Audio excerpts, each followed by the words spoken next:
Never in a million years did I think that I would become a wedding photographer. People were always telling me in art school, how is that art? It's not creative and you'd be a sellout.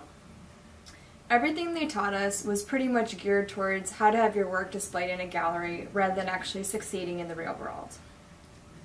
After college, I moved to Chicago to pursue my fine art photography dream.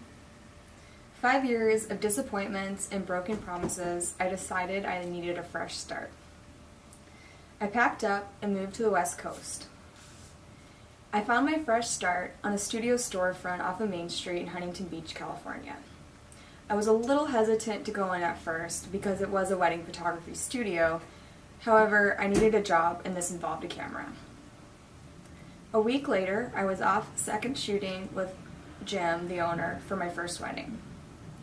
I realized that I had so much to learn. It was unlike anything I've ever done before.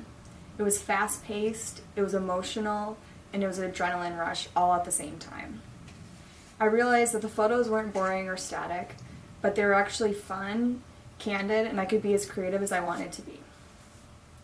9 years later, and I'm now a lead photographer at the same wedding photography studio.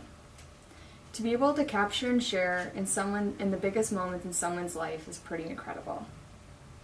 Even though my photographs aren't displayed on a gallery wall, they are displayed at my clients' homes, in their wedding albums, and hopefully one day passed on to their grandchildren.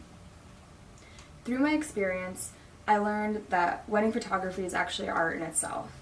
You need to be an artist, a coordinator, and sometimes a therapist.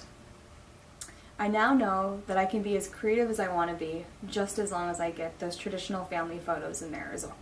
Thank you.